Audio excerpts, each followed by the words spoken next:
औज़ु बिल्लाहि मिनश शैतानिर रजीम बिस्मिल्लाहिर रहमानिर रहीम।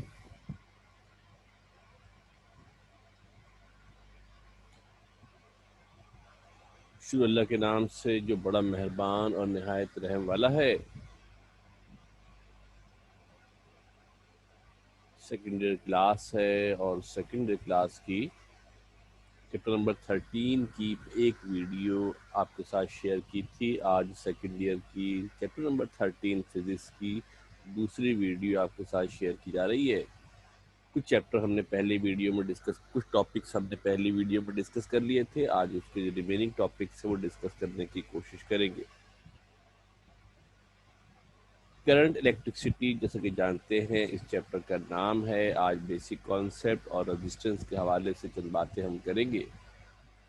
जैसे कि आपको लास्ट क्लास में बताया था कि चैप्टर नंबर 13 का जो हमारा स्कोप है, पहले हमने कुछ बेसिक डेफिनेशन पढ़ी थी और बेसिकली इन डेफिनेशंस को ही आगे चलकर हम रिलेशंस की सूरत में अगले टॉपिक्स में डिस्कस करेंगे।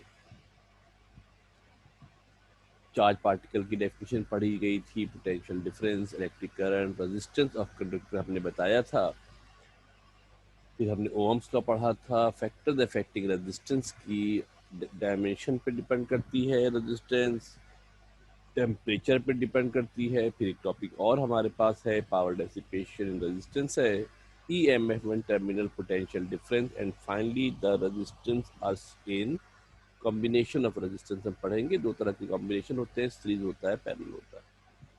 इन टॉपिक्स को अगर आप देखें मेरे बेटा, जैसे कि आप देखेंगे तवज्जो देके, इन टॉपिक्स में से मेरे बेटा आप देखोगे तो जो लास्ट लेक्चर हमारे पास था उसमें हमने डेफिनेशन डिस्कस कर ली थी, ओहम्स तो हमने डिस्कस कर लिया था। और आज का जो लेक्चर होगा उसमें हम फैक्टर्स अफेक्टिंग रेजिस्टेंस डिस्कस करेंगे। This is one of the most important topic, बहुत इम्पॉर्टेंट हमारे पास टॉपिक है एग्जामिनेशन पॉइंट ऑफ व्यू के लिहाज से। रेजिस्टेंस का कॉन्सेप्ट आपको होना चाहिए। आपको हमने बताया था कि रेजिस्टेंस क्या होती है।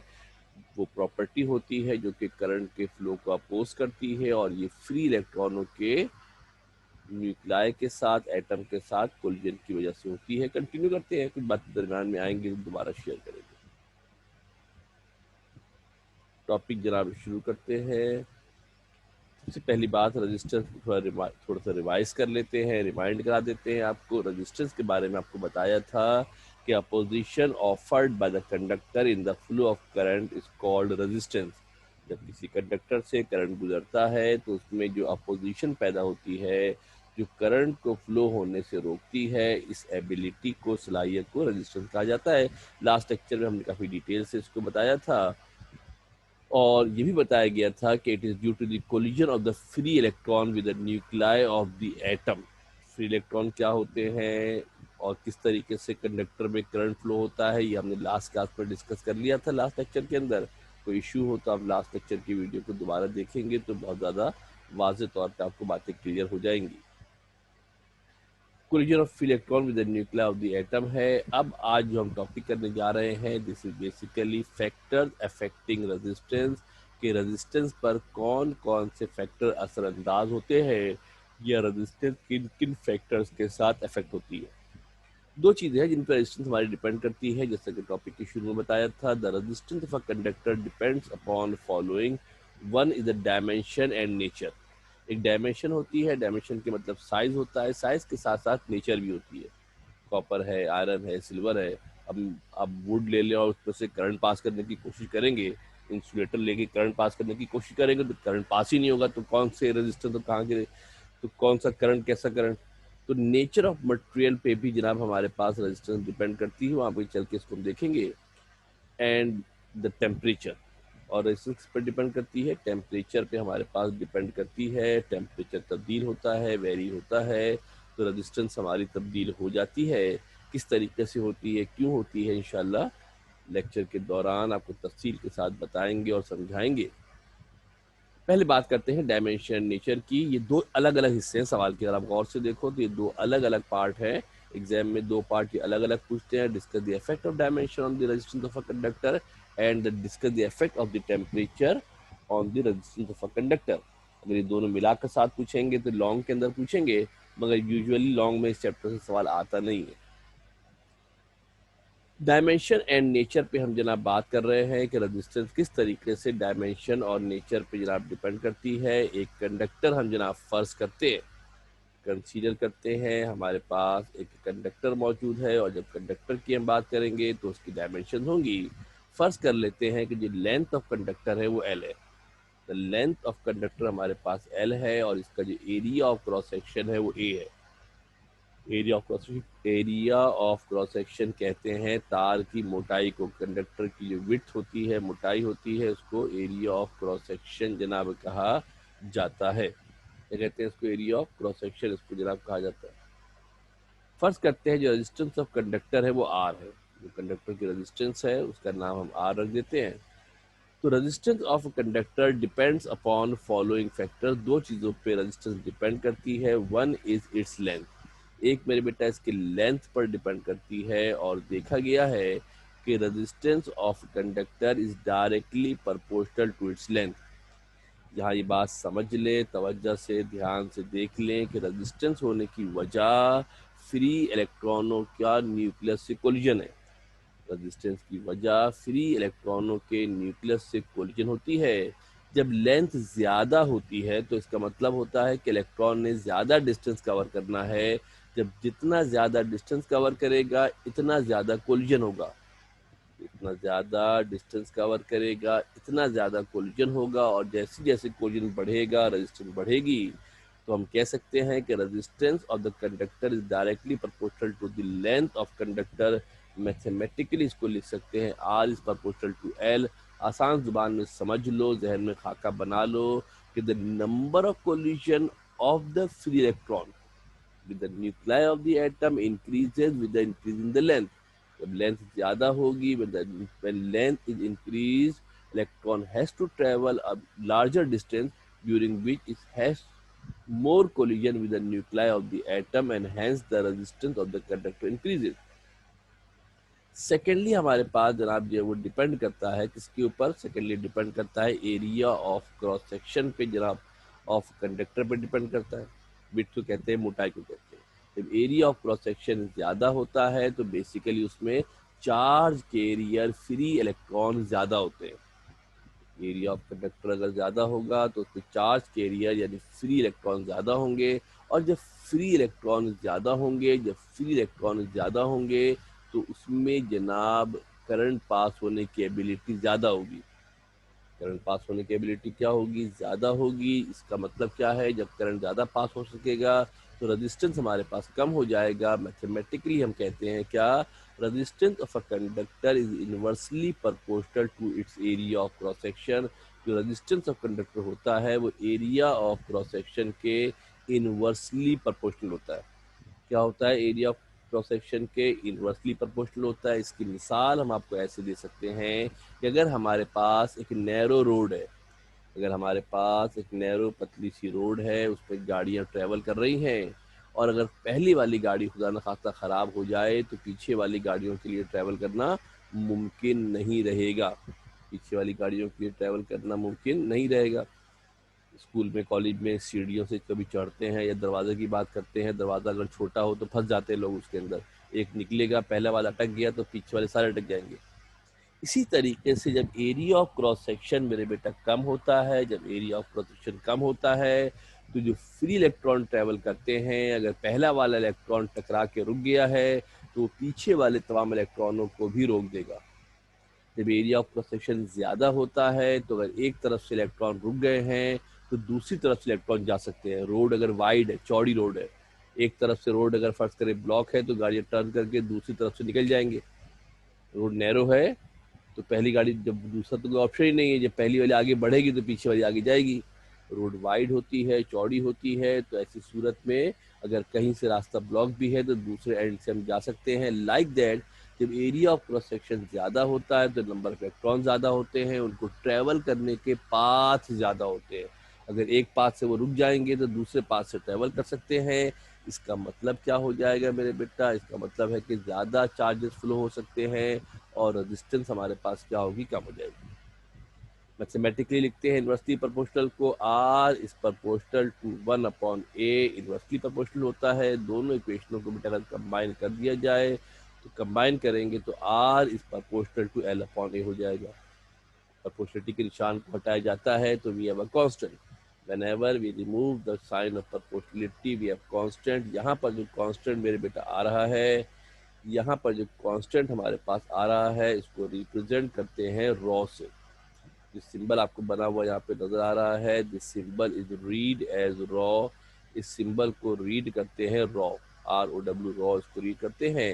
ये कांस्टेंट ऑफ प्रोपोर्शनलिटी है और इसका नाम होता है resistivity of conductor. Resistivity of conductor इसको जनाब वैल्यू कहा जाता है और इसकी वैल्यू नेचर ऑफ मटेरियल पर डिपेंड करती है। फिक्स वैल्यू होती है हर मटेरियल के लिए, रेजिस्टिविटी की वैल्यू फिक्स होती है, कॉपर हो, आयरन हो, सिल्वर हो। Every material has a specific value of this. इसका एक और नाम स्पेसिफिक रेजिस्टेंस भी होता है। इसका एक और नाम स्पेसिफिक रेजिस्टेंस भी जनाब, इसका नाम जो है वो होता है, one more name is called specific resistance. और इसको टेम्परेचर कोएफिशिएंट ऑफ रेजिस्टेंस भी कहा जाता है। अब जब मेरे बेटा कहीं भी कांस्टेंट आता है तो we have to make a definition of that constant. उस कांस्टेंट की हमारे पास डेफिनेशन होनी चाहिए। जब हमारे पास कहीं कोई कांस्टेंट आता है, जब हमारे पास कहीं कोई कांस्टेंट आता है तो we must have the definition of that constant. इस कांस्टेंट की डेफिनेशन होती है और कांस्टेंट की डेफिनेशन को बनाने का एक मेथड होता है, प्रोसीजर होता है, जो आप सीख लेंगे तो आपको डेफिनेशन याद करने की ज़रूरत नहीं रहेगी, आप खुद से डेफिनेशन बना सकते हैं। मेथड लॉजिक ये होती है कि जब भी कोई रिलेशन हम बनाते हैं, उस रिलेशन के अंदर दो तरह की चीज़ें होती है।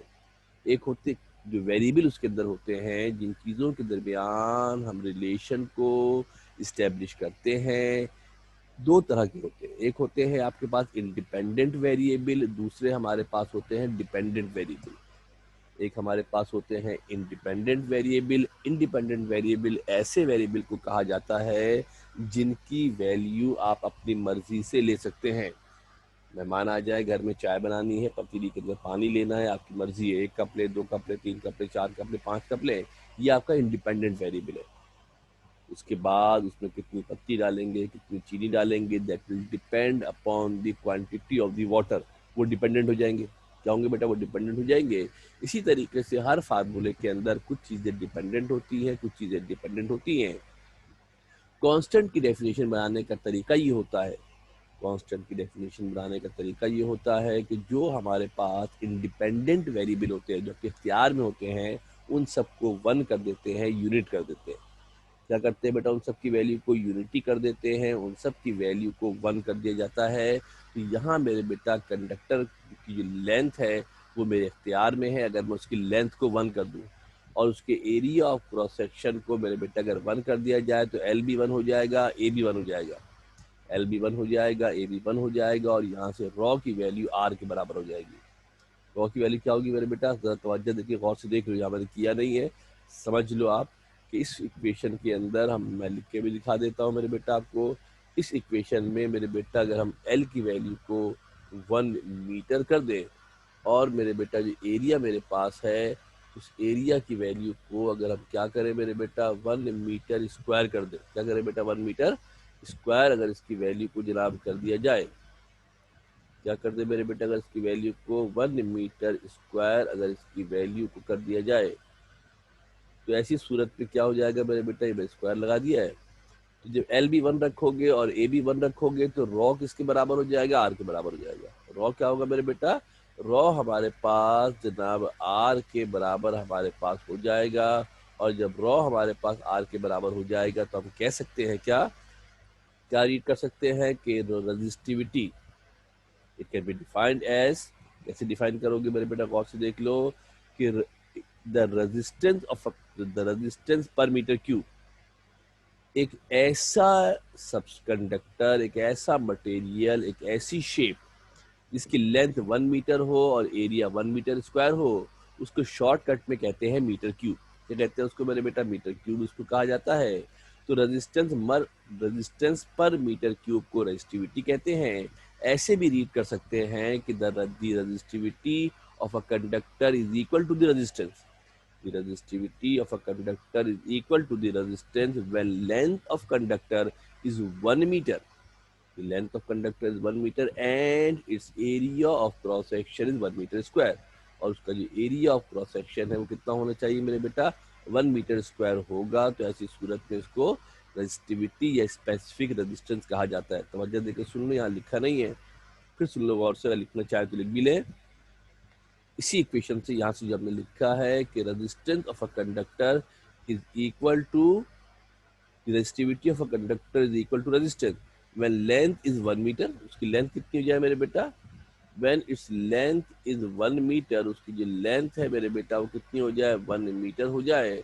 और उसका जो एरिया ऑफ क्रॉस सेक्शन है वो कितना हो जाए मेरे बेटा, 1 मीटर स्क्वायर। अगर उसका एरिया ऑफ क्रॉस सेक्शन हो जाए तो ऐसे में जो रजिस्टिविटी होती है वो रेजिस्टेंस के बराबर होती है। फर्दर मोर अगर इसको हम आगे बढ़ाएं तो जनाब यहाँ पे इसकी यूनिट भी होनी चाहिए। Different material have different values of resistivity. मुख्तलिफ मटेरियल के लिए रेजिस्टिविटी की वैल्यू डिफरेंट होती है। जो हम किताब में आप देखेंगे तो एक चार्ट बना हुआ है जहाँ पर मुख्तलिफ वैल्यू लिखी हुई है। अगर रेजिस्टिविटी की वैल्यू ज़्यादा होती है तो कंडक्टर की रेजिस्टेंस ज़्यादा होगी। अगर रेजिस्टिविटी की वैल्यू ज़्यादा होती है तो कंडक्टर की रेजिस्टेंस ज़्यादा होगी। और अगर रेजिस्टिविटी की वैल्यू कम होगी तो कंडक्टर की रेजिस्टेंस कम होगी। कॉपर की रेजिस्टिविटी कम होती है, लिहाजा कॉपर की रेजिस्टेंस भी कम होती है और वो कंडक्टर होता है। It's high value indicates high electrical resistance. इसकी अगर वैल्यू बड़ी होगी तो इसकी रेजिस्टेंस ज़्यादा हमारे पास होगी। तो चार बातें मैंने जुबानी बोली है, क्योंकि स्क्रीन पे इतनी जगह होती नहीं है कि तमाम बातें इसके अंदर लिखी जा सके। कोशिश ये करते हैं कि टॉपिक को एक ही स्क्रीन पे मुकम्मल कर दें। तो एक आध चीज़ें मैंने मिस कर दी हैं, कुछ चीज़ें मैंने फिजिकल क्लास के अंदर एक्स्ट्रा आप लोगों को बताई थी, अगर चाहें तो इसके यहाँ पर ऐड भी कर सकते हैं। Now then we will move to the next portion. जैसे कि बताया कि हमारे पास डायमेंशन और नेचर पर डिपेंड करता है। Dimension area of cross section हो गया और जो नेचर है उसका ताल्लुक रेजिस्टिविटी से होता है। यहाँ एक और बात ध्यान में रखिएगा कि जो यूनिट ऑफ रेजिस्टिविटी होती है, अगर हम रेजिस्टिविटी की यूनिट को निकालेंगे तो वो ओहम इंटू मीटर होती है। क्या होती है मेरे बेटा, ओहम इंटू मीटर। जनाब वाली इसकी रेजिस्टिविटी की यूनिट हमारे पास जो होती है वो ओहम इंटू मीटर हमारे पास होती है, आपको याद होनी चाहिए। यहाँ से बेटा हम क्रॉस मल्टीप्लाई करके रेजिस्टिविटी को अलग करें और एल की यूनिट पुट कर दे, आर की यूनिट पुट कर दे, ए की यूनिट पुट कर दे, तो ओहम इंटू मीटर इसकी वैल्यू हमारे पास जनाब आ जाएगी। The next one is quite important one, ये ज़्यादा इंपॉर्टेंट है as compare to the nature and the dimension. The effect of temperature is far more important for the examination point of view. Effect of temperature on resistance of a conductor. किसी conductor की resistance, याद रखना कि हम जितनी बातें कर रहे हैं इस चैप्टर के दौरान, ये सारी बातें we are discussing about the metallic conductor only.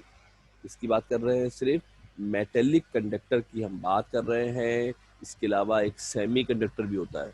क्या होता है मेरे बेटा, एक सेमी कंडक्टर भी हमारे पास होता है। वो सेमी कंडक्टर इस पूरी बहस से बाहर है। वो हम चैप्टर नंबर 16 पढ़ेंगे तो वहाँ उसको बताएंगे, उसके अपने रूल रेगुलेशन होते हैं। ये रूल रेगुलेशन सेमी कंडक्टर के लिए वैलिड नहीं होते हैं, ख्याल रखना। तो ओहम्स लॉ इज वैलिड। और जो रेजिस्टेंस की जितनी भी आपको मैंने डिटेल तफसील बताई है, जो कुछ भी सिनारियो बताए हैं, वो सिर्फ और सिर्फ मेटेलिक कंडक्टर के हवाले से होते हैं।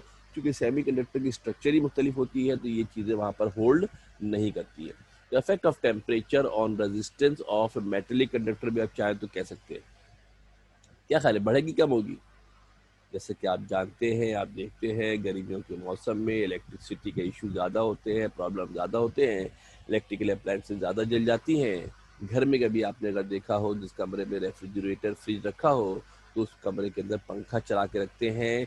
या रेफ्रिजरेटर को ऐसी पोजीशन में रखा जाता है, रेफ्रिजरेटर को ऐसी पोजीशन में रखा जाता है कि उसके पीछे कंप्रेसर को हवा लगती रहे। एसी का जो आउटर होता है बाहर रखा जाता है, खुली जगह में रखते हैं जहाँ से हवा क्रॉस कर सके, ताकि जब हवा क्रॉस होगी तो कूल रहेगा, ठंडा रहेगा। गर्म रहेगा तो फिर एसी कूलिंग नहीं करेगा। बेसिकली जब टेम्परेचर बढ़ता है, बेसिकली जब टेम्परेचर हमारे पास इंक्रीज करता है, टेम्परेचर हमारा बढ़ता है, तो रेजिस्टेंस ऑफ कंडक्टर हमारे पास बढ़ जाती है। क्या होती है रेजिस्टेंस ऑफ कंडक्टर हमारे पास बढ़ जाती है, सामने आपके पास लिखा हुआ नजर आ रहा होगा। The resistance of a conductor increases with the increase in temperature. जैसे जैसे टेम्परेचर बढ़ता है वैसे ही रेजिस्टेंस में इजाफा हो जाता है, रेजिस्टेंस हमारी बढ़ जाती है। The resistance of a conductor increases with the increase in temperature temperature में इजाफे के साथ जो रेजिस्टेंस हमारे पास होती है इंक्रीज कर जाती है, बढ़ जाती है। अब सवाल होता है क्यों? भी तो सवाल हुआ ना भाई कि बढ़ रही तो क्यों बढ़ रही है? बढ़ने की कोई रीजन भी होनी चाहिए। फिजिक्स में जब बात करते हैं तो बाकायदा रीजन के साथ हम बात करते हैं। जरा एक्सप्लेनेशन देखने की कोशिश कीजिएगा। जैसा कि आप जानते हैं कि resistance is due to the collision of free electron with the nuclei of the atom. Collision होती है फ्री इलेक्ट्रॉनों की न्यूक्लियाई ऑफ द एटम के साथ, उसकी वजह से रेजिस्टेंस हमारे पास होती है। पक्की बात में ऐसे ही पढ़ा है ना भाई। रेजिस्टेंस जो होती है फ्री इलेक्ट्रॉनों के न्यूक्लियाई के साथ कोलिजन की वजह से होती है। एक और बात जो आपको इल्म में ना हो हम बता देते हैं, आपको आज इजाफा कर देते हैं कि जो न्यूक्लियाई ऑफ द एटम होते हैं कंडक्टर के अंदर, वो स्टेट ऑफ वाइब्रेशन में होते हैं। क्या होते हैं मेरे बेटा? स्टेट ऑफ वाइब्रेशन में होते हैं। जितनी जगह पर वो वाइब्रेट करते हैं उस चीज़ को एम्पलीट्यूड कहते हैं। जिस जगह पर जितने हिस्से पे वाइब्रेट करते हैं, जो उनकी वाइब्रेशन का डिस्प्लेसमेंट होता है मैक्सिमम, उसका नाम क्या होता है? उसको मेरे बेटा एम्पलीट्यूड नाम होता है। क्या नाम होता है उसका? एम्पलीट्यूड उसको कहा जाता है। जब टेम्परेचर को बढ़ाया जाता है तो थोड़ी ज़रा गौर से पहले लिखा हुआ आपको नजर आ जाएगा। The resistance of a conductor is due to the collision of free electron with the nuclei of the atom, जो कि हम पहले दिन से आपको बता रहे हैं, पहले लेक्चर सबको बता रहे हैं, बार बार रिपीट कर रहे हैं। With the increase in temperature, जब टेम्परेचर को हम बढ़ाते हैं, the vibration of the atom of the conductor increases. जो कंडक्टर के एटम्स होते हैं, न्यूक्लियाई होते हैं, उनकी वाइब्रेशन का एम्पलीट्यूड बढ़ जाता है। उनकी वाइब्रेशन का एम्पलीट्यूड बढ़ जाता है, और जब वाइब्रेशन का एम्पलीट्यूड बढ़ जाता है तो उनके कोलिजन के चांसेस बढ़ जाते हैं। क्या होते हैं मेरे बेटा? उनकी कोलिजन के जो चांसेस होते हैं, वो कोलिजन के चांसेस बढ़ जाते हैं। जब कोलिजन बढ़ जाएगा तो आप जानते हैं कि रेजिस्टेंस तो ताल्लुक ही कोलिजन से है। When collision increases the resistance of the conductor also increases. तवज्जो देखिए, गौर से देखिएगा, सामने स्क्रीन पे आपको नजर आ रहा होगा। Due to increase in vibration, जब वाइब्रेशन बढ़ेगी, the number of collision between the atoms and the electron increases. जब वाइब्रेशन बढ़ेगी, मॉलिक्यूल ज़्यादा जगह पे वाइब्रेट करेंगे, उनकी वाइब्रेशन का एम्पलीट्यूड बढ़ेगा। जो इलेक्ट्रॉन पहले साइडों से निकल जाते थे वो टकरा सकते हैं किसके साथ? न्यूक्लियाई के साथ टकरा जाएंगे। टकरा जाएंगे मेरे बच्चा तो क्या होगा? जब टकरा जाएंगे तो टकराने के नतीजे में जनाब क्या हो जाएगा? उन टकराव बढ़ जाएगा तो रेजिस्टेंस बढ़ जाएगी। As a result the resistance of conductor increases. ये तीन लाइनें आपके पास इंपॉर्टेंट है, समझ लो जरा गौर से। The resistance of a conductor is due to the collision of electron with the nuclei of the atom. with the increase in temperature, vibration of the atom of the conductor increases, vibration बढ़ जाएगी। due to increase in vibration, number of collision between the atoms and the electrons increases, as a result the resistance of a conductor increases। एक छोटी सी video है, जरा समझने की जनाब कोशिश कीजिएगा, आसानी से आपको बात समझ में आ जाएगी। तो वजह देकर देखिएगा, ये हमारे पास एक कंडक्टर है, और अगर इस कंडक्टर की इंटरनल स्ट्रक्चर को देखते हैं, ये हमारा एक कंडक्टर हमारे पास मौजूद है। इंटरनली अगर इसको बिल्कुल डेप्थ जाके माइक्रोस्कोपिक व्यू से देखें तो ये आपके पास जनाब क्या नज़र आ रहे हैं? आप देखोगे मेरे बेटा कि जो वाइट्स आपको नज़र आ रहे हैं ये एटम्स है। एटम्स एक खास तरतीब में होते हैं, इसको लैटिस कहते हैं। क्या कहते हैं बेटा? इसको लैटिस कहते हैं। और रेड कलर से आपको इलेक्ट्रॉन नज़र आ रहे हैं। जब करंट पास करते हैं तो ये इलेक्ट्रॉन हमारे मूव कर रहे हैं। करंट तेज से पास होगा तो इलेक्ट्रॉन तेजी से मूव करेंगे, हल्के हल्के कम करंट होगा तो इलेक्ट्रॉन आहिस्ता आहिस्ता हमारे पास जनाब जो है वो मूव करेंगे। एटम जो होते हैं खास तरतीब में लगे होते हैं, जिनको एटम या लैटिस पॉइंट कहते हैं। क्या कहते हैं बेटा इनको? एटम किस में होंगे बेटा? एक खास अरेंजमेंट के अंदर होते हैं। केमिस्ट्री के अंदर पढ़ा होगा, लैटिस कहलाते हैं। क्या कहलाते हैं बेटा? ये लैटिस कहलाते हैं, जाली कहते हैं इनको, कलमों की जाली भी कहते हैं उर्दू में। जब टेम्परेचर बढ़ता है तो ये मॉलिक्यूल वाइब्रेट करना शुरू कर देते हैं। जब टेम्परेचर बढ़ रहा है तो आप देख रहे हैं कि ये मॉलिक्यूल वाइब्रेट कर रहे हैं। जब ये मॉलिक्यूल वाइब्रेट कर रहे हैं तो जो इलेक्ट्रॉन हमारे पास रेड कलर से नजर आ रहे हैं, उन इलेक्ट्रॉनों के साथ इनकी कोलिजन के चांसेस इंक्रीज कर रहे हैं। इनकी कोलिजन के चांसेस क्या हो रहे हैं? इंक्रीज कर रहे हैं। और जब कोलिजन हमारे पास बढ़ जाएगा मेरे बेटा, लैटिस की वाइब्रेशन बढ़ेगी तो कोलिजन बढ़ेगा, और जब कोलिजन बढ़ेगा तो इलेक्ट्रॉनों को फ्लो होने से रोकेगा। इलेक्ट्रॉन हमारे फ्लो नहीं हो पाएंगे। इलेक्ट्रॉन फ्लो नहीं हो पाएंगे तो करंट हमारा पास नहीं होगा। टेम्परेचर बढ़ रहा है तो मॉलिक्यूलों की वाइब्रेशन बढ़ रही है। एक बार फिर देख लिया गौर से, जब टेम्परेचर बढ़ रहा है तो मॉलिक्यूलों की वाइब्रेशन बढ़ रही है, और जनाब इसकी वजह से जो नंबर ऑफ कोलिजन है वो हमारे इंक्रीज कर जाएंगे, और जब नंबर ऑफ कोलिजन इंक्रीज कर जाएंगे तो ऑब्वियसली सी बात है कि हमारे पास रेजिस्टेंस भी इंक्रीज कर जाएगी, रेजिस्टेंस भी हमारे पास बढ़ जाएगी। आगे देखते हैं, अब इसकी मैथमेटिकल रिलेशन है, मैथमेटिकल रिप्रेजेंटेशन है, फार्मूले भी हमारे पास होते हैं, तवज्जो देखिए देखिएगा। द रेजिस्टेंस ऑफ, फर्स्ट करते हैं हमारे पास एक कंडक्टर है, उसकी रेजिस्टेंस 0 डिग्री सेंटीग्रेड पर। एक और ख़ास बात यहाँ पर इस फार्मूले में आप देखेंगे कि जो रेजिस्टेंस हम मेजर करेंगे, एक तो हम कॉन्सेप्ट होता है इनिशियल का फाइनल का, T1 बोलते हैं, T2 बोलते हैं, वन स्टेट होती है, स्टेट 1 होती है, स्टेट 2 होती है, या इनिशियल स्टेट होती है, फाइनल स्टेट होती है। यहाँ पर जब मेरे बेटा अब इनिशियल स्टेट की बात करेंगे तो एक टेम्परेचर लाजमी तौर पे 0 डिग्री सेंटीग्रेड होगा, जिसको इनिशियल टेम्परेचर भी कहते हैं।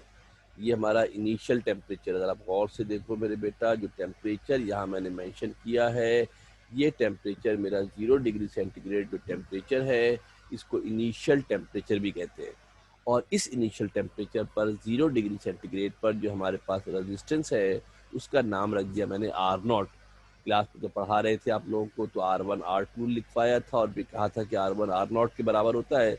यहाँ जरा डायरेक्ट लिख देते हैं, लिखना डायरेक्ट ही है, वहाँ आपको क्लास में समझाने के लिए तफसील से बहुत सारी बातें बताई थी, यहाँ पर डायरेक्ट ही लिखेंगे। और मेरे बेटा उसके बाद इसकी जो रेजिस्टेंस है मेरे बेटा, किसी और टेम्परेचर पर, T टेम्परेचर पर फर्ज करते हैं RT है। दो रेजिस्टेंस, एक R0 है, एक RT है। R0 जो रेजिस्टेंस है वो 0 डिग्री सेंटीग्रेड पर है, RT जो रेजिस्टेंस है वो T डिग्री सेंटीग्रेड पर है। यानी दो टेम्परेचर है, एक टेम्परेचर 0 डिग्री है और दूसरा कोई भी टेम्परेचर हमारे पास T है। जो इंक्रीज इन रेजिस्टेंस है, जिसको हम बोलेंगे डेल्टा आर, वो बराबर होगा RT माइनस R0 के। जो रेजिस्टेंस में इजाफा होगा, एक रेजिस्टेंस 0 डिग्री सेंटीग्रेड पर R0 है, टेम्परेचर T पर जो रेजिस्टेंस है वो RT है, तो इंक्रीज इन रेजिस्टेंस किसके बराबर होगा मेरे बेटा, RT माइनस R0 के बराबर होगा। और जो इंक्रीज इन टेम्परेचर है, जो टेम्परेचर में होने वाला इजाफा है डेल्टा T, वो बराबर होगा T माइनस 0 के।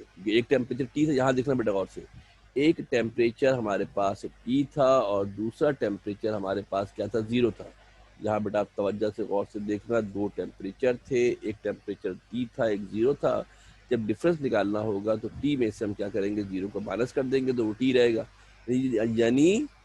यानी जो टेम्परेचर T है वो दरअसल वही डेल्टा T है। जो टेम्परेचर T है वही टेम्परेचर डेल्टा T है। इसकी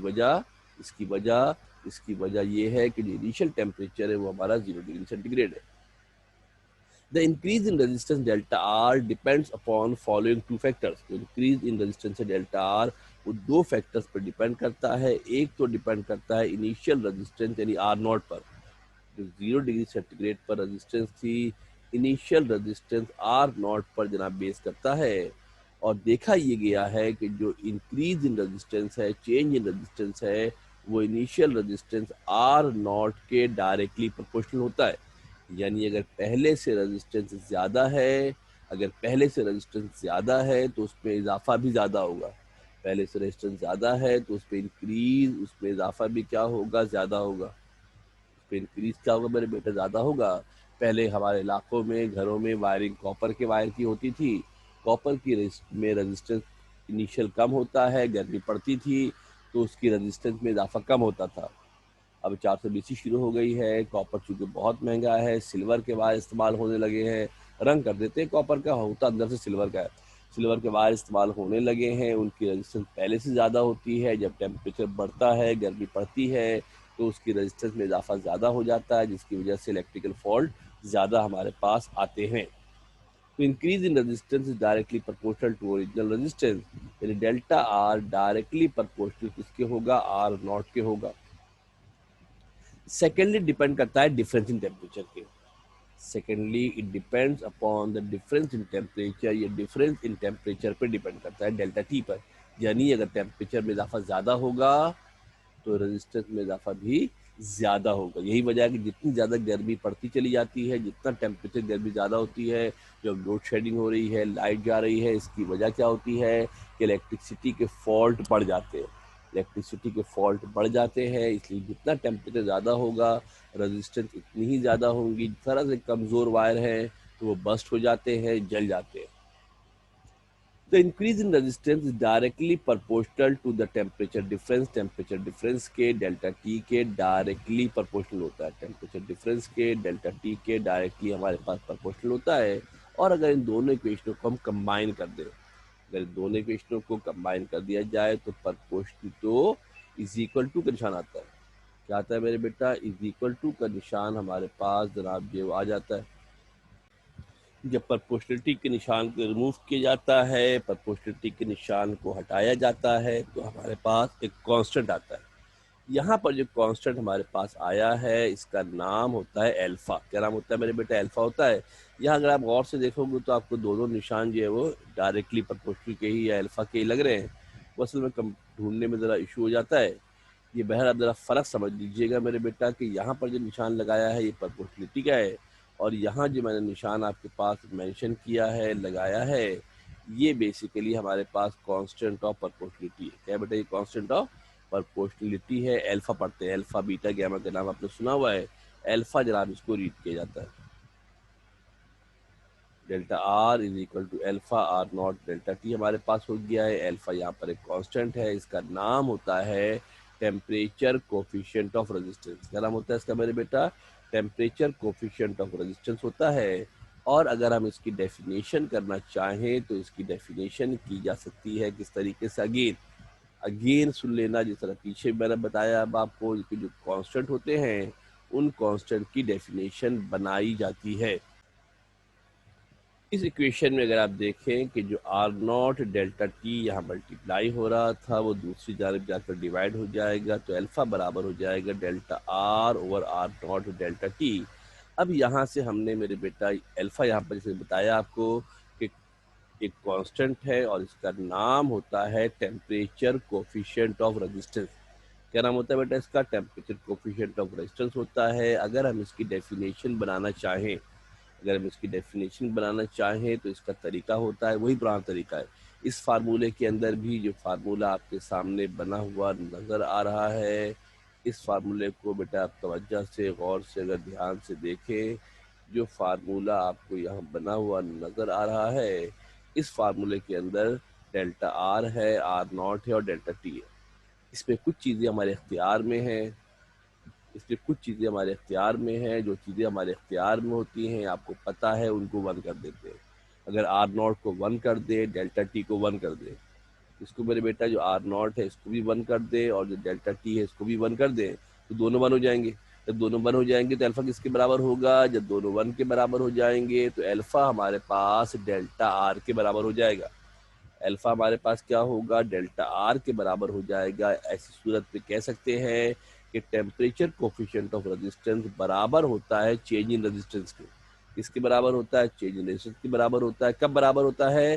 जब इनिशियल रेजिस्टेंस यानी आर नॉट 1 ओहम हो और टेम्परेचर में इजाफा कितना हो? 1 डिग्री सेंटीग्रेड हो। इसको शॉर्ट कट कर हम लिखते हैं कि it is change in resistance. क्या होगा मेरे बेटा? ये चेंज इन रेजिस्टेंस। अल्फा किसके बराबर होगा? चेंज इन रेजिस्टेंस के बराबर होगा per unit resistance. Per unit के मतलब क्या है कि आर नॉट की वैल्यू 1 ओहम होगी। आर नॉट की वैल्यू क्या होगी? 1 ओहम होगी। पर डिग्री राइज इन टेम्परेचर, पर डिग्री राइज इन टेम्परेचर यानी कि जो डेल्टा टी है तो टेम्परेचर में इजाफा है वो 1 डिग्री सेंटीग्रेड का हमारे पास इजाफा होगा। ठीक है। यहाँ से एक लास्टली एंड फाइनली क्लास में जब आपको फिजिकल पढ़ाया गया है, अगर आप देखोगे मेरे बेटा गौर करोगे तो मैंने काफ़ी सारी बातें उसके अंदर एक्स्ट्रा एडिशनल आपको लिखवाई है, यहाँ मैंने समराइज कर दिया है। ये एग्जामिनेशन पॉइंट ऑफ व्यू के लिहाज से लिखने के लिए बेहतर है, कम लिखना पड़ेगा। क्लास में चूँकि आपके सवाल बहुत सारे होते हैं तो जैसे आप सवाल करते रहते हैं उसी के हिसाब से आपको क्लास के अंदर बता जवाब भी देते रहते हैं और उसी को ध्यान में रख के आपको लिखवाते भी रहते हैं। पर ये जो सामने आपकी स्क्रीन पर नजर आ रहा है ये एग्जामिनेशन पॉइंट ऑफ व्यू के लिहाज से क्वाइट इनफ है। और दो कि अगर आप देखोगे तो जो क्लास में लिखवाया गया था वो थोड़ा सा ज़्यादा है, मगर उसका फ़ायदा ये होता है कि आप समझ में ज़रा बेहतर हमारे पास हो जाता है, याद करने के लिए ये बेहतर है। कुछ चीज़ें मैंने इसके अंदर स्किप की है तो टाइम हमारा बच सकता है। यहाँ से हमने एक और काम करना होता है कि हमने फाइनल रेजिस्टेंस के लिए यानी किसके लिए मेरे बेटा आर टी के लिए हमने फार्मूला इस्टेब्लिश करना है। किसके लिए मेरे बेटा? आर टी के लिए हमने करना है फार्मूला इस्टेब्लिश। और चूंकि डेल्टा आर बराबर होता है किसके मेरे बेटा? R T minus R naught के बराबर होता है। तो जो इक्वेशन मेरे पास यहाँ मौजूद थी कौन सी मेरे बेटा? जो इक्वेशन मेरे पास यहाँ मौजूद थी, ये वाली इक्वेशन है। इस इक्वेशन के अंदर मैं क्या करूँगा कि जहाँ डेल्टा आर है मेरे बेटा, उस डेल्टा आर की जगह पर क्या सब्स्टिट्यूट कर देंगे, डेल्टा आर की जगह पर सब्स्टिट्यूट कर देंगे R T minus R naught. देखो क्लास में एक एक स्टेप अलहदा अलहदा आपको लिखाया गया था। यहाँ जब हमने लिखा है तो ये इस तरीके से लिखा है कि कुछ चीज़ें अगर आप चाहें तो एग्जामिनेशन में लिखने से स्किप कर सकते हैं, उसका कोई फ़र्क पड़ेगा नहीं, तो लिखने का टाइम भी कम हो जाएगा। पता आपको सारी बातें होनी चाहिए, क्लास में बहुत डिटेल से तफसील से लिखवाया था, वो लिख देंगे तो और अच्छी बात है, और आपको याद भी आसानी से हो जाएगा और आपको बात बेहतर तौर पर क्लियर हो जाएगी। यहाँ से मेरे बेटा आर नॉट को अलग कर लेते हैं, आर टी को अलग कर लेते हैं, माइनस का आर नॉट था, दूसरी तरफ जाएगा तो प्लस का आर नॉट हो जाएगा, साथ में आर नॉट कॉमन भी निकाल लिया। अगेन यहाँ पे मैंने एक लाइन स्किप की है, अगेन यहाँ पर मैंने एक लाइन स्किप की है। पहले बदले में आर नॉट दूसरी जानिब जाएगा, माइनस का था वहाँ जाके प्लस का हो जाएगा, फिर उसमें से आर नॉट कॉमन निकाल लेंगे, one plus alpha delta T हमारे पास हो जाएगा। क्या होगा मेरे बेटा, one plus alpha delta T हमारे पास हो जाएगा। और मेरे बेटा जो डेल्टा टी है वो किसके बराबर है, जो डेल्टा टी हमारे पास है वो किसके बराबर है, जो डेल्टा टी हमारे पास है वो किसके बराबर है, टी डिग्री सेंटीग्रेड के बराबर। किसके बराबर है बेटा, T degree centigrade. See again हम दोबारा यहाँ पे अगर थोड़ा सा आपको और समझा दें कि थोड़ा सा देख लेते हैं कि माइनस का आर नॉट था, दूसरी तरफ जाएगा तो क्या होगा, प्लस का आर नॉट हमारे पास हो जाएगा। यहाँ माइनस का आर नॉट था, दूसरी तरफ जाएगा तो प्लस का आर नॉट हमारे पास हो जाएगा, फिर इसमें से आर नॉट हम कॉमन निकाल लेंगे, one plus alpha delta T हो जाएगा। डेल्टा टी खुद किसके बराबर है, टी डिग्री सेंटीग्रेड के बराबर है, लिहाजा हम कह सकते हैं आर टी बराबर होगा R naught one plus delta T के। R T is equal to R naught one plus delta T के बराबर होगा। अगेन एल्फा की वैल्यू डिपेंड करती है नेचर ऑफ मटेरियल पर।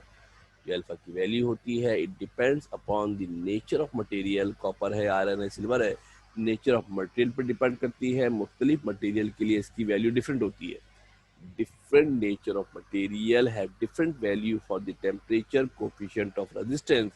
ऑल्दो आपको फिजिकल क्लास जब पढ़ा रहे थे तो वहाँ आपको सारी वैल्यूज एक दो लिखा भी दी थी किताब में। अगर आप चाहें तो मेरे बेटा एक चार्ट बना हुआ है जिसमें बहुत सारे मटेरियल की आपके पास जो वैल्यूज है वो गिवन है। याद करने की ऐसा ज़रूरत नहीं है क्योंकि जब न्यूमेरिकल वगैरह में इस्तेमाल होंगे ये फार्मूलाज, और जब हमको अल्फ़ा की या रजिस्टिविटी की ज़रूरत पेश आएगी तो वो normally in most of the cases वो वैल्यूज आपको सवाल में न्यूमेरिकल में चूंकि पहले से गिवन होती हैं, लिहाजा आपको ज़्यादा पैनिक करने की, परेशान होने की ज़रूरत नहीं है। वो वैल्यूज आपके पास ऑलरेडी सवाल के अंदर गिवन होंगी, मालूम होंगी, पता होंगी, तो कोई टेंशन परेशानी की बात इसके अंदर नहीं है। अगर आपको इंटरेस्टेड हो चाहें तो आप जनाब देख सकते हैं, किताब के अंदर एक पेज नंबर है, पेज किताब में देख लीजिएगा। एक पूरे पेज पर एक पूरा चार्ट बना हुआ है और डिफरेंट डिफरेंट मटेरियल के लिए अल्फा और रजिस्टिविटी रॉ दोनों की वैल्यू आपको जनाब जो है वो गिवन है। This is quiet one of the important topic, ये बहुत ही अहम हमारा इम्पॉर्टेंट मेरे बेटा टॉपिक है, इसको बहुत ध्यान से याद कर लीजिएगा। और इस साल के लिए तो और ज़्यादा हमारे पास जनाब जो ये इम्पॉर्टेंट टॉपिक है, इसको ज़रा तवज्जो से फोकस करके आप ध्यान से देख लीजिएगा। ठीक है जनाब, एक्स्ट्रा लाइनें मिटा देते हैं क्योंकि कुछ लोग जो है वो इसको देखकर कॉपी भी जनाब करते हैं, तो आप चाहें तो कॉपी कर सकते हैं। वैसे तो क्लास पे काफ़ी डिटेल से तफसील से मैंने उसको लिखा दिया था, थोड़ा सा अगर आप देखो तो उसको मेरे बच्चा में मैग्नीफाई भी कर देते हैं आपको। यहाँ से अगर आप देखो यहाँ से इसको मैग्नीफाई कर सकते हैं। ये हमारा इफेक्ट ऑफ टेम्परेचर मेरे बेटा गिवन है, ये हमारा इफेक्ट ऑफ टेम्परेचर हमें जनाब वाली जो है वो गिवन है। चलो ठीक है, चार्ट तो सही बनाया, तो बिता देते हैं इसको। यहाँ से हम इसको अगर यहाँ से मेरे बेटा अगर इसको हम थोड़ा सा मैग्नीफाई कर दें, आप समझ लें मेरे बेटा रिलेशन है, आर टी क्या है, आर नॉट क्या है, ये पता होना चाहिए, डेल्टा आर क्या है। तो सबसे इम्पोर्टेंट फिनोमेना इसके अंदर है ना कि इसमें आर वन आर टू का कॉन्सेप्ट नहीं है। यूजुअली जब हम दो फार्मूले इस्टेब्लिश करते हैं बिटवीन टू स्टेट तो उसमें एक में वन लिखते हैं, एक में टू लिखते हैं। यहाँ ऐसा नहीं है, यहाँ एक टेम्परेचर लाजमी लाजमी लाजमी तौर पे क्या होगा मेरे बेटा, 0 डिग्री सेंटीग्रेड हमारे पास एक टेम्परेचर होगा। ये सब वैल्यूज पता होनी चाहिए, आर नॉट क्या है, आर टी क्या है, और जनाब टी वन क्या है, टी टी क्या है, डेल्टा टी क्या है, किन फैक्टर्स पर डिपेंड करता है, ये मौजूद है हमारे पास। फिर यहाँ से हमने अल्फ़ा को अलग किया है और अल्फ़ा को अलग करने के बाद हमने अल्फ़ा की डेफिनेशन लिखी है।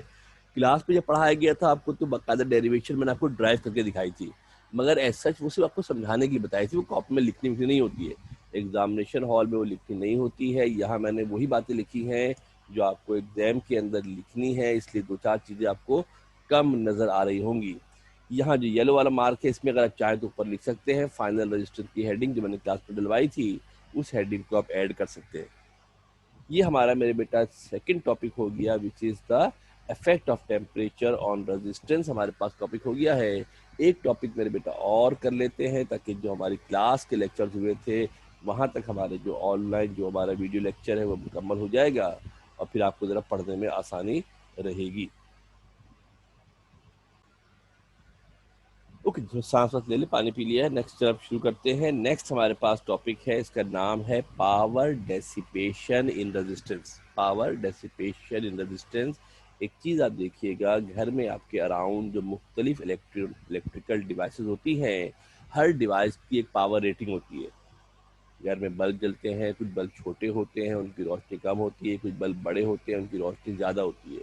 इसकी वजह उनकी पावर रेटिंग होती है। क्या होती है बेटा? उनकी पावर रेटिंग हमारे पास होती है। इस्त्री आप चलाते हैं, उसके अंदर उसकी पावर बहुत ज़्यादा होती है। पावर यूनिट चूँकि वॉट होती है, इस्त्री 1000 वॉट की होती है।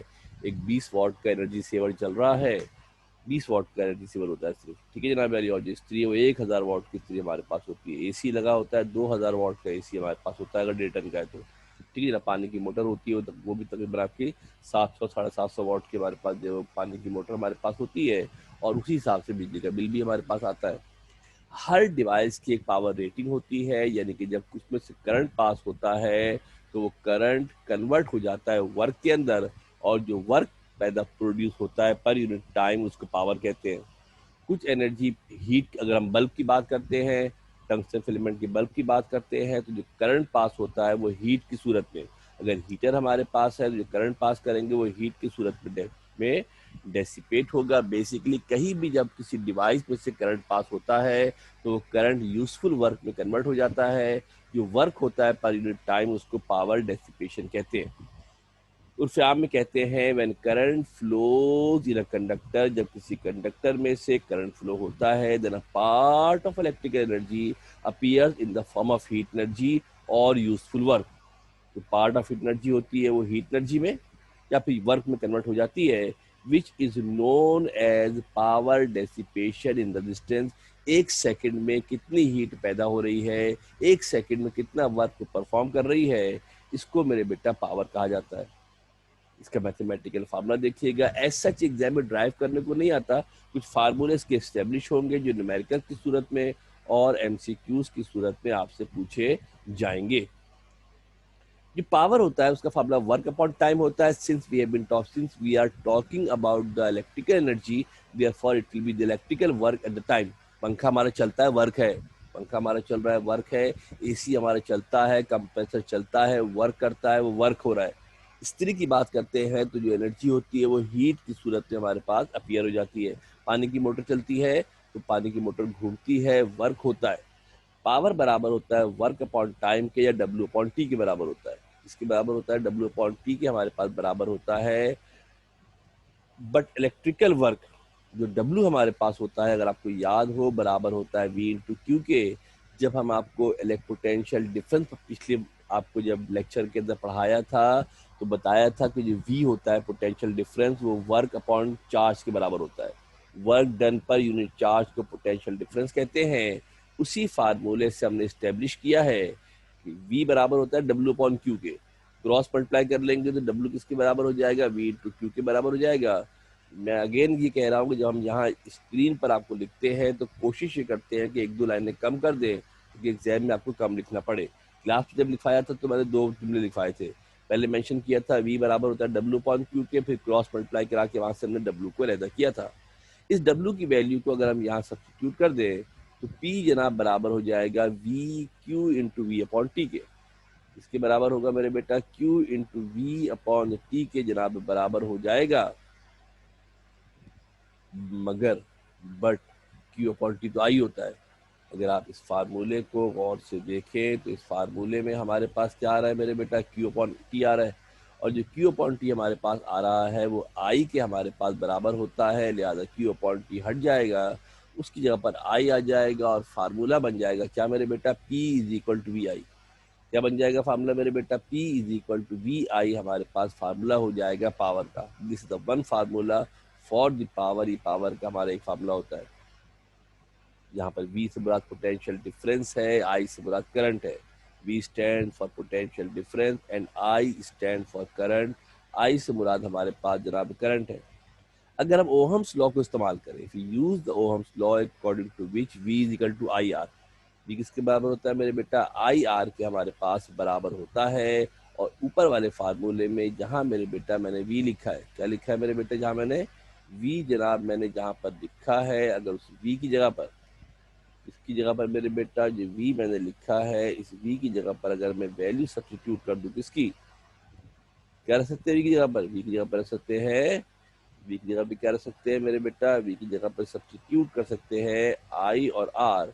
तो हमारे पास इक्वेशन बन जाएगी क्या, एक I तो पहले से मौजूद था, एक I तो पहले से मौजूद था, और जो V था उसकी जगह पे क्या रखा मैंने, आई आर रखा है। V की जगह उसकी जगह पे क्या रखा बेटा मैंने, I और R से मैंने इसको रिप्लेस कर दिया है। तवज्जो दे के देख ले, जरा आगे पीछे हो गया है।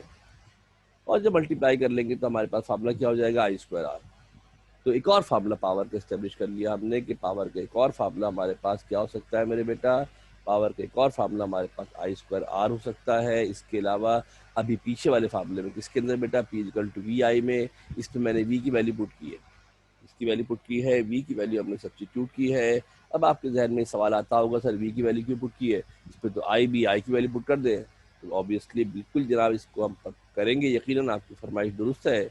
इसी फार्मूले में जहां मैंने वी की वैल्यू सब्स्टिट्यूट की थी ओहम्स लॉ से, इसी ओहम्स लॉ से हम क्या करते हैं, आई की वैल्यू मालूम करके, इसकी वैल्यू मालूम करके, आई की वैल्यू मालूम करके फार्मूले में अब हम क्या करेंगे मेरे बेटा, फार्मूले में हम क्या करेंगे कि P is equal to V I हमारे पास इक्वेशन है। कि P is equal to V I हमारे पास इक्वेशन है। पहले V की वैल्यू पुट की थी, अब I की वैल्यू पुट करेंगे। इसकी वैल्यू पुट करेंगे मेरे बेटा, I की वैल्यू जनाब हम इसके अंदर पुट करने की जनाब जो कोशिश करते हैं। इसकी वैल्यू पुट करते हैं मेरे बेटा, I की वैल्यू हम यहाँ पर पुट करने की कोशिश करते हैं। और I की जगह पर क्या लगा देंगे मेरे बेटा, V अपॉन आर लगा देंगे। आई की जगह पर क्या लगा देंगे मेरे बेटा, जहाँ पर आई लिखा था ये आई हटा देंगे, आई की जगह पर क्या लगा देंगे, वी अपॉन आर लगा दिया जाएगा।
P is equal to V I हमारे पास था। जिस तरीके से हमने वैल्यू सब्स्टिट्यूट की है, किसकी मेरे बेटा, जिस तरीके से हमने वैल्यू सब्स्टिट्यूट की है, किसकी मेरे बेटा, आई की, हमने जिस तरह पीछे हमने वी की वैल्यू सब्स्टिट्यूट की थी, यहाँ पर मेरे बेटा आई की वैल्यू जो सब्स्टिट्यूट करेंगे तो हमारे पास जो फार्मूला होगा वो फार्मूला हमारे पास वी स्क्वायर अपॉन आर बन जाएगा। क्या बन जाएगा मेरे बेटा, वी स्क्वायर अपॉन आर हमारे पास फार्मूला एस्टेब्लिश हो जाएगा।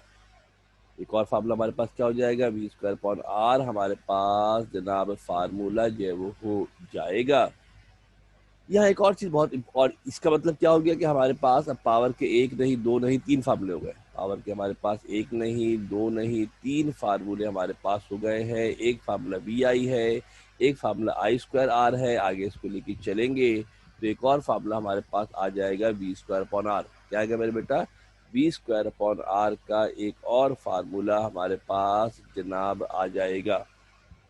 तीन फार्मूले हमारे पास है। अक्सर एमसीक्यूज के अंदर पूछते हैं, चार फार्मूले दे देते हैं जिसके अंदर तीन फार्मूले ये वाले होते हैं, एक फार्मूला दूसरा होता है, और कहते हैं बता इनमें से कौन सा फार्मूला पावर का नहीं है। में से कौन सा फार्मूला पावर का नहीं है, ये आपसे कहा जाता है। तो क्लास में मेंशन किया था मैंने, उसको नोट कर लीजिएगा। दूसरी अहम बात ये, यहाँ पर थोड़ी सी रिकॉर्डिंग के अंदर इशू आ रहा है मेरे हिसाब से, जुबानी आप सुनने, बाकी बातें मैंने क्लास के अंदर बताई हुई थी कि जो एसआई यूनिट होती है पावर की, वॉट होती है। एसआई यूनिट क्या होती है? पावर की वॉट हमारे पास होती है। एक और चीज़ जो यहाँ पर समझने की है ज़रूरत, कि जो हमारे घरों में बिजली आती है उसकी एक कमर्शियल यूनिट होती है, और कमर्शियल यूनिट जो होती है एनर्जी की होती है। हम जो बिल देते हैं वो एनर्जी का देते हैं। हम जो बिल पे करते हैं वो बिल किसका पे करते हैं? एनर्जी का बिल हम जनाब पे करते हैं। और जो बिल हम पे करते हैं एनर्जी का होता है, 200 यूनिट का बिल आ रहा है, 300 यूनिट का बिल आ रहा है, 400 यूनिट का बिल आ रहा है, वो जो यूनिट होती है वो बराबर होता है किलो वॉट आवर के, KWH। कभी बाहर जाके घर का मीटर देखोगे तो उस पर KWH मीटर लिखा होता है। एक यूनिट 1 KWH के बराबर होता है। अगर हम पावर को किलो वॉट में लें, क्या करें, पावर को, अगर पावर को किलो वॉट में लिया जाए और टाइम को घंटे में लिया जाए, यानी अगर मेरे पास एक डिवाइस है जिसकी के पावर 1 किलो वॉट है, 1000 वॉट है, और उस डिवाइस को अगर मैं 1 घंटे तक कंटिन्यूसली इस्तेमाल करूं, उसको 1 घंटे तक कंटिन्यूसली इस्तेमाल करूं, तो जो एनर्जी कंज्यूम करेगा उसको कहते हैं 1 यूनिट, जो जूल में बराबर होता है 3.6 इंटू 10 की पावर 6 जूल के बराबर होता है। 3.6 इंटू 10 की पावर 6 जूल के हमारे पास जनाब जो है वो बराबर होता है, 3.6 इंटू 10 की पावर 6 जूल के बराबर होता है। एमसीक्यू वगैरह के अंदर पूछ लेते हैं, ये बात आपको याद होनी चाहिए। यहाँ हम अपनी वीडियो का इख्तिताम करते हैं। नेक्स्ट क्लास में इंशाल्लाह आएंगे, जिस सिलसिले की तीसरी वीडियो हमारे पास होगी।